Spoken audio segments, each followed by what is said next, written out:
Case of the church lady Taketh, Ocean City, Maryland. An employee of an Ocean City church was arrested in July after church officials discovered she had embezzled a large amount of money over the course of nearly 1 year. On May 15, 2018, Ocean City police officers were called to the St. George Greek Orthodox Church, located on Coastal Highway, for a report of a theft scheme that had been taking place for several months. Police say detectives met with church representatives and Teresa M. Kolzak, 51, of Berlin, Maryland, who was an employee of the church at the time. Ocean City Police report that after a thorough investigation with assistance from the Worcester County State's Attorney's Office and church officials, detectives determined that Kolzak had allegedly stolen a total of over $100,000 since June of 2017. A warrant was issued for Kolzak's arrest on July 16th, and she turned herself in to detectives on July 17th. Court records show that Kolzak had been charged with 11 counts of embezzlement, theft, and forgery.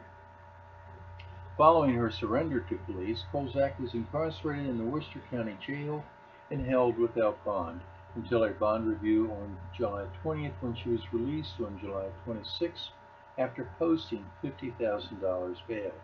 While priests, pastors, and parish councils can't be held responsible for employee theft, they can be held accountable for their hiring practices, failure to supervise the funds of the congregation, and failing to conduct annual audits.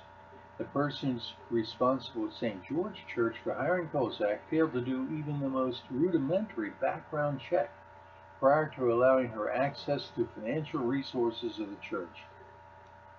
Maryland court records show that she had multiple financial collection actions along with a bankruptcy which should have triggered a bond requirement prior to her employment.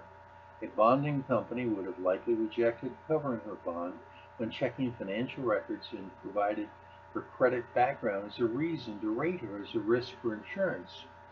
A survey of 1,000 Protestant pastors in 2016 conducted by Lifeway Research reveals that 1 in 10 Protestant churches have experienced someone in a position of trust embezzling church funds. About a third of pastors report that the most recent audit of their books was more than 5 years ago, reports ChristianityToday.com. According to ShareFaith.com, the Brotherhood Mutual and Church Mutual insurance companies say that 30% of church workers will steal. The average loss due to church fraud is $120,000. About 80% of church fraud cases are not reported to police. Church leaders are naive and don't believe someone in their midst will steal. In the first half of 2014, Christians stole more than $39 billion in church funds compared to the $35 billion churches spent worldwide on mission work. Most frauds continue for 18 months before being discovered, and last, once an employee is trusted, they are given access to funds, cash, checking accounts, and credit cards.